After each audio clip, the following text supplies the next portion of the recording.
welcome to the Good Questions Podcast, an interactive podcast based in central Minnesota where you can submit questions about life, church, and theology. My name is Jake Anderson, and today we're thankful to have with us Jesse Hooge to talk with us about communication in the church. How are you doing, Jesse? Doing good, Jake. How are you? How about yourself? Doing well. Great to have you on the podcast today. We're talking church communication, and I would love to hear just a little bit about your background. So, Jesse, for people who aren't familiar. Well, my background, we moved to the Brainerd Lakes area up in Pillager back in September of 2018. Served in our church in Worthington on their deacon board for some years. Church has been an important part of my life for many, many years since I was a kid. I grew up in a home where we attended church. I enjoy serving in a church. I've been serving in communities. I'm a coach in Pillager for junior high football. I've served in coaching baseball in the past, and my heart is just to see people, grow and to be a part of that process, however God would have me. Awesome. Well, you've been a huge blessing to our church, and you're a leader in multiple capacities. You're an elder in training, and you're helping to facilitate a team of people working on communication within our church too. And I'm just curious, you could share a little bit of one of the things that we've been talking about, this strategic focus on simple communication. So why strategic communication? Why is that important as we think about church life and life in general?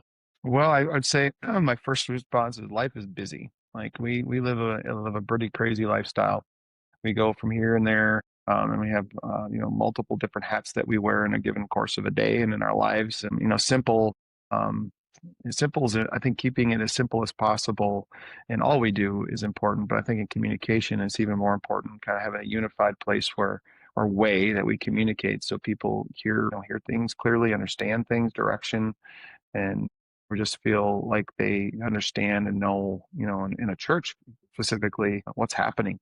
How do we, and how they can grow themselves and where they can find resources and how they can find out what's going to happen next and keep connected as a community, which I think is super, super important. I think that piece gets, when you have multiple different ways of seeing some things, you can be in a conversation with someone. It's like, I saw this over here, and this person, well, I saw this over here. It looks different. And it also brings the people that do the communication, makes it easier to keep the message unified. So there's a lot of really good reasons, I think, that you could say that the strategic, simple communication is key. In fact, because it affects both the receiver and the deliverer of the communication in many ways. It makes it more fluent and just easy to communicate and also easy to understand.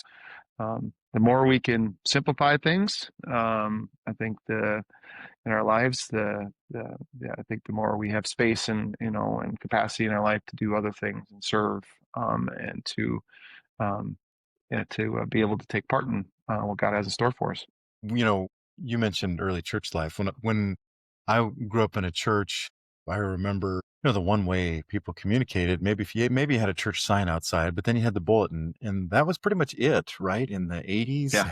90s, yes, 80s, for a 90s long time, and now paper there are a plethora of right. There are a plethora of ways that people communicate now, right? And yes, you mentioned church staff even updating things. It's just there are a lot of different channels that have to be updated in order to try to communicate. Sure. That simple communication focus is a blessing. Yeah. For sure. Yeah, like it's exciting. It's right. It was a different world back then, and it's changed so dramatically. Yeah. Well, so we're talking through some of those things as a church at FBC. What you can maybe just share a little bit as you've worked with the team. Yeah, absolutely. Well, I think one of the first things we started doing is kind of looking at all the different channels in which we communicate. And that's kind of laying out that pattern of so you have weekly emails, you have a bulletin, you have announcements on Sunday, and we have a website, and there's different ways that a lot of different things that have to happen to make sure all of these things work the same. Apps have slowly, just like email took over writing letters, and websites and other online boards took over some email, and texting came in. Apps have become one of the most used and widely used forms of interacting with businesses, with organizations, that to simplify the channel. And it really is kind of driven by a channel focus of one place, one stop, to try to get everything you're looking for relative to that business organization that you want to interact with. So having FBC, it's a really, fantastic opportunity to take all these different things I mentioned initially, from bulletins to weekly newsletters, to bringing it all into one place where it's really easy for everyone to find and to streamline communication. So, That's good. Yeah, that's really good. Because it is hard if we're using multiple channels to think, man, even within one organization, I got an email for that and I had something printed in this way. And yes, boy, to have yes, one place to go, that's really strategic and good. for How is sure. it going? Like adopting the app then at FBC so far? How is it going? Well, I mean, I've been super encouraged. It's been a few weeks since I've been up in front of everybody. I think I'm going to be doing. We'll do that again this weekend. But when I first asked the question, how many people had a phone and how many people had the app, there's a lot of people that raised their hands. I mean, one of the hardest things about change, and especially when it comes to technology, especially in this day and age, is adoption. Like you mentioned that word, it's a pretty key word in most anything I've ever done when I've implemented something. Is how do you help people adopt a change? And it does take it is hard, it's difficult at times, especially for people that maybe aren't as tech savvy as you and I, Jake, or as early adopters, as we've talked about before. Like, I'm quick to say this is the coolest thing, like let's try this because I can see the end result of what it could do, right?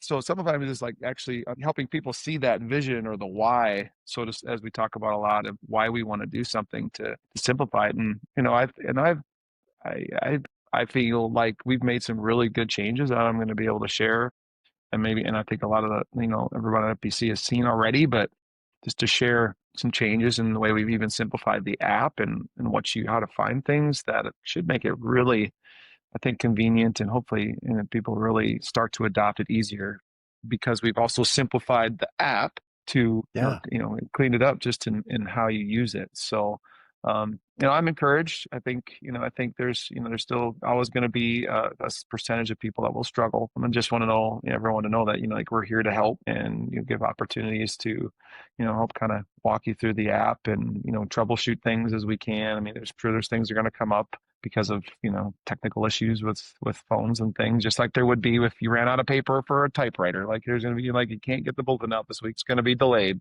I mean, things of that extent, and all this stuff. I mean, it crosses over. I'm not trying to make too light of that. I mean, it happens. It does truly happen. So, sure.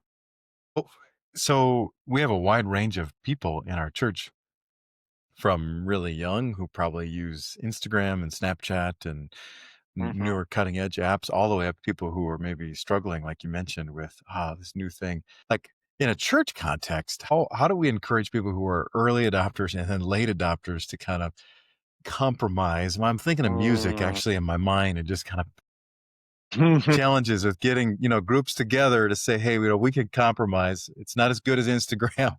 It doesn't quite work like Right, that, or it's not my right. preference like the bulletin. How do you deal with that? But wow, I don't know if there's a perfect answer to that question for everybody. Everyone looks a little different, but I do believe that there is a submission piece that we all have to take, and then especially as we walk forward and change, as we look towards really where God is leading us. And I believe God leads us into technology. I do believe that these are tools that He's creating through His Yeah, people to offer opportunities for us to grow and to learn. And if we can step back, besides maybe some of the things that for these people that are hard to adopt, like because I'm on the other side, it's easier for me to maybe talk about that a little bit, but it's to submit and allow yourself time, be patient, and just keep walking step by step as you learn how to use it and learn the things it can and can't do. But then there's those people like me that would be want to be 10 steps ahead, like, because, or think I could be, or and we need to also be patient and recognize that we all don't learn and adopt at the same speed. I mean, I'm learning in life today. Like, I got to submit to the day what God has for me today, and I do my best not to, continue to desire what tomorrow might have. And that's not always easy when I'm anxious, or I'm excited, or whatever it might be. But I think really in our hearts, just to really submit ourselves to what God has got planned through leadership within our body, to continue to step forward and allow yourself to receive what that this might have for you. Like, I don't know. I mean, It is truly like I think for me, it's just been a really getting a releasing of the flesh and being open to whatever God has in store for me for and whatever it might be, technology, relationships, and whatever. And that's good encouragement. We are early adopters. We've had many conversations about technology and early adoption. So, yeah, and maybe some listening to this are as well. And then maybe there's some listening who are late adopters. And Right? yeah, and that's a challenge too. And we're called to love one another in the church and bear Amen. with one another and care for one another.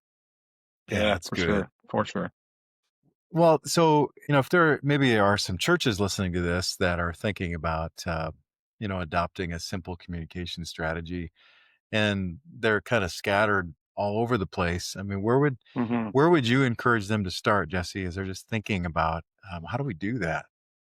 Well, I'm a visual guy, and usually, if I was to step into something, I would first say, let's make a map of everything that we do today.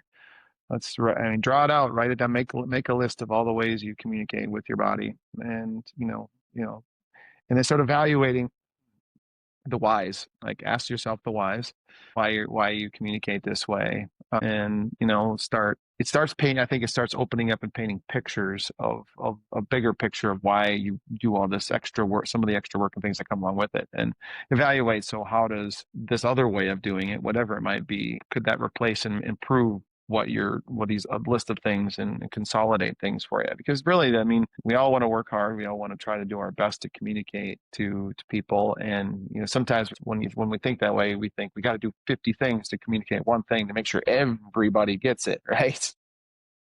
Right. Yeah. But we're Yeah. going to take care of the 1% as well as the 99%, or the 60% versus the 40%, like all those percentages when you throw that around. But just walk through that process, be patient with your, even in the evaluation process, but walk through it faithfully and really ask yourself tough questions about why you do things, and pray about the decisions to make the changes. But then know that you're gonna have to walk through some of those trials as you get there. That the adoption piece is can be tough. We've got a team of people kind of speaking into this that you're leading, you Yes. guys are doing a great job. You're doing a great job. How valuable is having a team, you think, in making communication changes in that process? Incredibly, incredibly, and there's people Yeah. from all different walks, see things different. There's not all one personality. There are some. Most people, I think, are working with us, are comfortable with technology, but we all have worked in different areas of life, so we see things from a different way, or a different perspective, which I think is always good. I couldn't stress more the value of having people from different sides of a conversation, or in this case, we talk about communication, to bring that in, and just submit that we all have something to offer, and then talk through it and lead through that process of evaluating how you take that first step, and making that change, especially when it comes to communication, because communication can be, we've talked a lot about in some of our elder meetings, and even about how everybody has a different hears things differently. Like, we could say the same sentence, and we possibly get two or three different understandings of what a sentence was said, so it's like, it is tricky. You pray that, really, I always pray that the Holy Spirit speaks through you, so that, and you all hear something similar, so there's unity amongst what we hear, but what's at the heart of it. So it's a really valuable to have people with different understandings, work in different avenues of your organization or your church, that can give you a wider perspective, and so you can start walking that path. That's really good. And being strategic about that is important because sometimes in churches, we do things and we're not even sure why we do them. We just do them because we did it 10 years ago that way. And we're not That's talking right. doctrinal things, but No, we're talking no, about the way we communicate or, little things. And it's good to ask strategic questions and to utilize the methods of communication. And you've mentioned it several yeah, times. Certainly communication can be used in bad ways, but we have an opportunity through some of the tools that God's given us to yeah, even throughout the week to really be an encouragement to one another. We were talking about that absolutely. yesterday in our Yes. gathering about sending texts of encouragement and Hmm. just ways that we can communicate. We do Well, have the best I've been message. super. Go ahead. Sorry. Oh, yeah. I've been super blessed. Even like my Patrick's message on the Fighterverse during the week. Like I get the message on the Church Center app, and it's a good reminder for me. I mean, Yeah. I'm not. I mean, I don't always very good at standing up and sharing the memory verse, but I do read it quite a bit during the week. And recently, it's because I've been so Yeah. thankful that Patrick's been just sending out that message and engaging everyone through the Church Center app, and just through encouraging us to continue to read it, and he gets excited about it. So, I mean, that kind of encouragement is good for me. I mean, I've received texts from, other brothers and friends and family that, just a note, a message some days on a tough day can go a long way to turn a frown upside down. That's really good. Yeah. That's really good. You are an encourager yourself. You do a great job at encouraging many. The message that we have to communicate is the best message in the world, too. And so we Yeah, want to absolutely. be effective communicators of the good news of the gospel of Jesus. And yeah, you're doing a great job, Jesse. Thank you for your work at FBC You and bet. asking questions and helping us through the process. And I know you've You been bet. maybe an encouragement to other churches too today in this podcast, just in thinking about this whole process of where do we start? How do we do this? So really You bet. appreciate you, Jesse. You bet. You too, Jake. Well, thanks again for listening. If you have more questions, there'll be an email in the show notes where you can follow up with questions about this podcast and also submit questions that you have coming up that you're just curious about. We're a podcast based in central Minnesota where you can ask questions about life, theology, the church, and we'll respond the best we can from a biblical worldview to engage and encourage you. Jesse, been great to have you on the podcast today. God bless you. You bet. Thank you. Been great being on.